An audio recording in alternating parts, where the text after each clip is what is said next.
Tiago 1, no versículo 6, diz assim: peça, porém com fé, não duvidando. Porque o que duvida é semelhante à onda do mar, que é levada pelo vento e lançada de uma para outra parte. Então ele diz primeiro, peça com fé, não duvidando. Irmãos, olha aqui para mim. A dúvida, eu falei isso na sexta-feira aqui à noite. A dúvida é algo que todo mundo passa. Todo mundo já teve dúvida. Grandes homens de Deus da Bíblia tiveram dúvida. Não pense que se você tem uma dúvida, você está endemoniado ou está em pecado. Não. Claro que nós não devemos alimentar uma dúvida. Claro que nós não devemos deixar a dúvida tomar conta. Mas a dúvida é uma coisa do ser humano. Pastor, a dúvida é do diabo? Não, a dúvida é algo da carne, é do ser humano. É óbvio que o diabo se aproveita. Muita coisa que se fala que é do diabo, na verdade é da carne, é do ser humano. É que o diabo ele é aproveitador de situações. Amém? Porque, por exemplo, se a gente for lembrar de Pedro. Pedro andou por cima das águas. Você lembra dessa história? Antes disso, teve duas ocasiões. Quando Jesus apareceu, eles pensaram que era um fantasma, gritaram com medo. E aí Jesus disse, não temas, sou eu. E Pedro disse o quê? Se é o Senhor, então manda-me ir ter contigo sobre as águas. Então quando ele disse se é o Senhor, então ele teve dúvida. E mesmo Pedro estava andando por cima das águas, sentindo o vento forte, ele teve o quê? Medo. Então ali ele teve dúvida também, porque a dúvida e o medo é a mesma coisa. E ele começou a afundar. Podemos ver o exemplo de Tomé, que era um grande também homem de Deus, porque era um discípulo do Senhor Jesus. E quando Jesus apareceu, ele não estava na primeira aparição. Quando contaram para ele, o que ele falou? Só acredito se eu ver, se eu tocar. E Jesus apareceu a segunda vez para eles, e Jesus disse, então toca. Ele tocou e ele disse, mestre, é o Senhor. Jesus disse para ele, porque viste, crestes, mais bem-aventurado aqueles que não viram e crerão. Então Tomé teve dúvida. Sabe quem mais teve dúvida? João Batista. Quem crê que João Batista era um grande homem de Deus? Um grande profeta. Jesus disse, um grande profeta. E ele também teve dúvida. Porque quando Jesus já tinha se revelado a ele mesmo disse, apontando quando Jesus passou, ele disse para os seus discípulos, João Batista disse, eis o Cordeiro de Deus, que tira o pecado do mundo. Só que quando João Batista estava na prisão, ele chamou alguns discípulos assim, vai lá e pergunta para ele, porque Jesus já estava no seu ministério. E João Batista falou assim, vai lá e pergunta para ele, é ele mesmo ou esperamos por outro? O que é isso? Dúvida, ele teve uma dúvida. Então veja que às vezes a pessoa tem uma dúvida, alguém fala, é o diabo, você está em pecado. Então Pedro estava em pecado, o João Batista estava em pecado, e esses outros exemplos que eu dei. Elias também teve uma dúvida, quando ele teve medo de uma palavra que Jezabel mandou o recado para ele. O Elias tinha derrotado 450 profetas de Baal, e Jezabel falou que ia acabar com a vida dele. O que o Elias fez? Fugiu para o deserto. E lá em seu ânimo, o que ele fez, irmãos? Pediu o quê? Quem lembra? A morte. Ele ficou deprimido. É óbvio que o Senhor não ouviu aquele pedido. Ele ficou tão desanimado que ele queria ali não fazer mais nada da vida. O anjo veio, trouxe pão e água, deu aquele pão, ele fortaleceu aquela água e disse para ele, vai, porque cumprido é o teu caminho, a tua viagem. Aí ele foi até o Monte Horebe, o monte de Deus. Lá Deus falou para ele, eu vou aparecer e vou falar com você. E quando Deus apareceu e falou com ele, falou, Elias, o que você está fazendo? Aí o Elias, Senhor, porque mataram todos os profetas, só sobrou eu. Aí ele começou a se vitimizar. E aí Deus falou assim, não, Elias, é como se Deus tivesse falado assim para ele, não, Elias, você está por fora, porque ainda ficaram 7.000 que estão vivos e não se curvaram. aquilo deve ter sido um balde de água fria para o Elias, porque ele estava se achando o único, o tal. Mas Deus falou, não é só você não.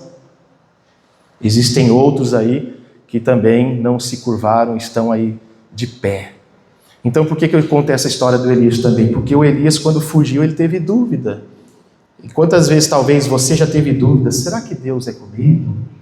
Será que está adiantando isso? Será que essa oração funcionou? E por isso ele fala aqui, voltando para o capítulo 1, versículo 1, então ele diz, peça, porém, com fé, não duvidando. Então a dúvida, irmãos, uma vez ou outra ela vai fazer isso, na vida de qualquer pessoa, qualquer um de nós. Porque não adianta, comigo não acontece, todo mundo acontece comigo, acontece com você, acontece com os obreiros, acontece com o missionário Soares, acontece com qualquer pessoa que é de Deus. Às vezes a dúvida vem, bate a porta. Só que aí o que eu tenho que fazer? Eu tenho que afastar.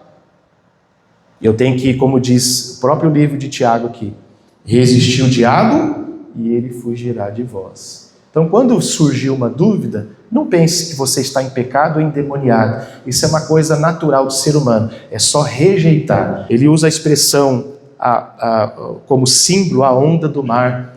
Então, a onda do mar, uma hora está lá em cima, a outra hora ela faz o quê? Ela está lá embaixo. Então, por que usa essa expressão? Porque quem duvida, quem deixa esse sentimento tomar conta, é como a onda do mar. Quer dizer, uma hora a pessoa está lá em cima, outra hora a pessoa está onde? Lá embaixo.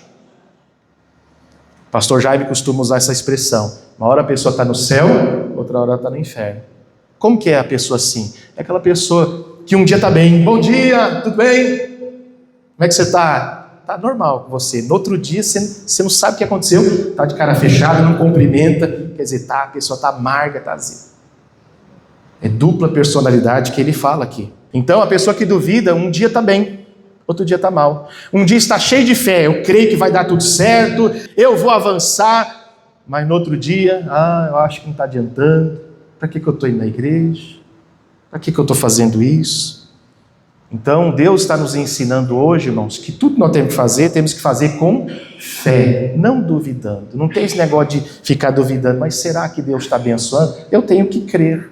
Aí ele continua no versículo 7. Não pense tal homem, ou ser humano, homem e mulher, que receberá do Senhor alguma coisa. Então ele está sendo bem claro aqui.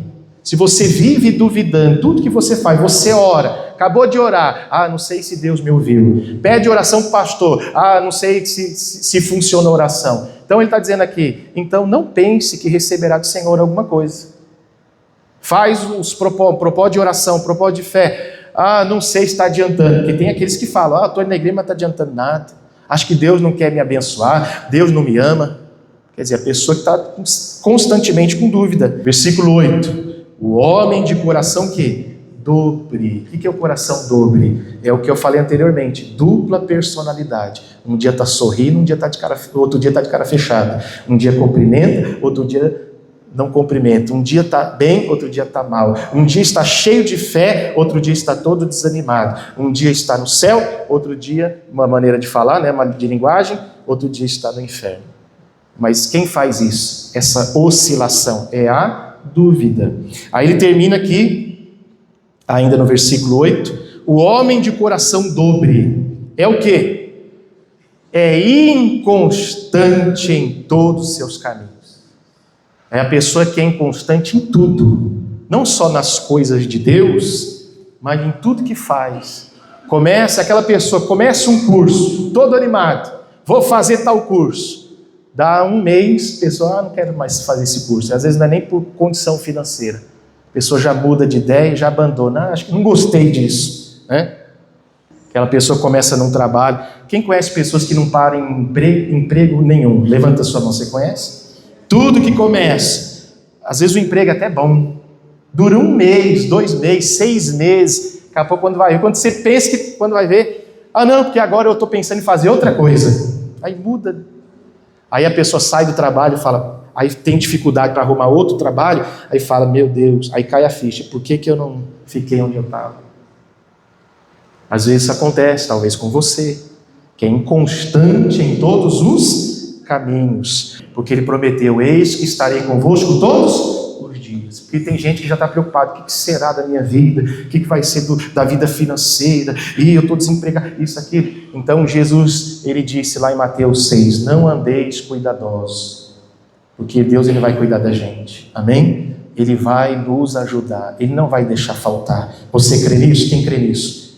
Então vamos ficar com o coração em paz, porque não adianta a ansiedade, não adianta o desespero, o que vai ser de amanhã, o que vai ser da minha vida. Vamos crer que Deus vai nos ajudar.